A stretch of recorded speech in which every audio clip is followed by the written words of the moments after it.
Hi everyone, I'm Rincey and this is Rincey Reads. Today I'm going to be doing the Big Book Phobia Tag. I was tagged by the pretentious English major, which is an awesome username by the way. I will have a link to her video as well as the original video down in the description. Basically all you do is you list off 5 big books, I think it's more than 500 pages, that you haven't read yet, and then you also list 5 books under 300 pages that you have read, and you can kind of talk about the books and, you know, say why you have or haven't read them yet and things like that. So yeah, let's jump right in. So my first big book is East of Eden by John Steinbeck. I have had this book for a little while now and I keep meaning to pick it up, but I just haven't yet. I mean, the only other Steinbeck I've ever read is Of Mice and Men, and I really enjoyed that, and I always hear good things about this and Grapes of Wrath, but I really want to read this book and I have a strong feeling it's finally going to happen because Andy from Estella's Revenge is doing this summer reading project thing. I will have a link to that video in the description as well so you guys can check that out.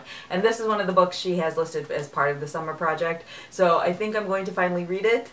Maybe. I don't know, I might have just jinxed myself because every time I say I'm going to read a book in a video, I don't. Then for my small book, I have Parnassus on Wheels by Christopher Morley, which is a tiny little novella that I recently read and reviewed on my channel, so I will have a link to that on the screen as well as down in the description for you guys. I love this book, I totally recommend it, and I'm really hoping to buy more of the novellas as part of this Art of the Novella series. Then I have The Goldfinch by Donna Tartt, and the reason why I haven't read this yet is because I'm still technically reading The Secret History by Donna Tartt.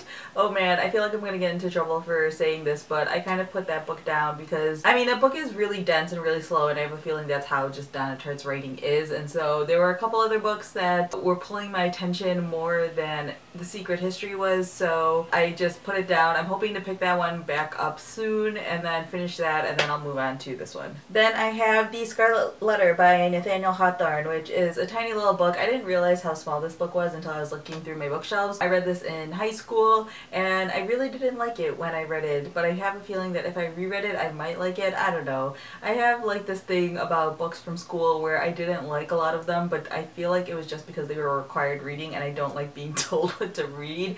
So I want to reread this book as well as some of my other books from high school just to see if my feelings on them have changed at all. Then I have Live from New York, an uncensored history of Saturday Night Live. I haven't read this yet because it's long and daunting, and I'm not like the biggest Saturday Night Live fan, but I think like the history behind it is really interesting, which is why I got this book, and I also got this for cheap, so I figured I might as well pick it up. But it's really long and it's an oral history, so I feel like I have to really dedicate time to this one in order to get through it, or I just need to just start it and then read it in parts. Then there is The Outsiders by Sce Hinton. This is again a tiny little book. I think I read this in middle school, and I think I actually stole this book from my middle school because we read it for school and like they gave us each a copy to take home, and I don't think I ever returned it, obviously, because I still have a copy. Like, I don't remember buying this for myself. Then I have A War and Peace by Leo Tolstoy. I picked this up at one of those big box book sales that the bookstores around me tend to have on occasion. I've never read any Tolstoy, but I do like Russian literature. I've read Dostoevsky and I've read Gogol and things like that. So I found this and I picked it up because I was like, hey, why not give it a chance? But now I realize I probably should have looked to see who the translation is done by and Googled things like that to see if this is actually a good version to read. But either way, I am excited to read this and, you know, kind of check it off the reader bucket list type thing because I heard it's a good story, but you just have to, you know, give it a chance because it's big. Then I have Housekeeping versus the Dirt by Nick Hornby. Nick Hornby has a bunch of these little essay collections. He wrote a column for The Guardian, I believe, where he talked about the books that he was reading each month. So each of these is a collection of one of his essays, and at the beginning of every chapter it says the month, the year, the books he bought, and the books he read. So it's basically like our wrap-ups and TBRs before they existed, and I read all of these collections before I knew what BookTube was, or even before BookTube existed, because I believe these were all printed before like BookTube was a thing. So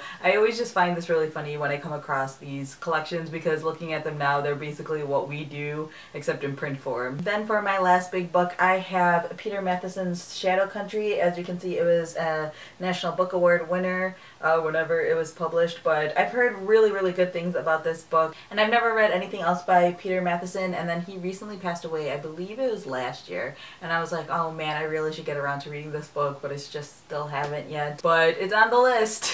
And then for my final little book, I have Ray Bradbury's Fahrenheit 451. I read this for the first time in 2012. It was one of those classics that I never had to read in school. And so when it was the Nerdfighter Book Club pick for 2012, I picked it up and I absolutely adore this book, and I just loved it. I loved it so much. So yeah, that is the Big Book Phobia tag. As usual, I am one of the last people to do tags because I am really bad at remembering to do them. So if you haven't done this tag yet, consider yourself tagged. So yeah, that's all I have for now. Thanks for watching.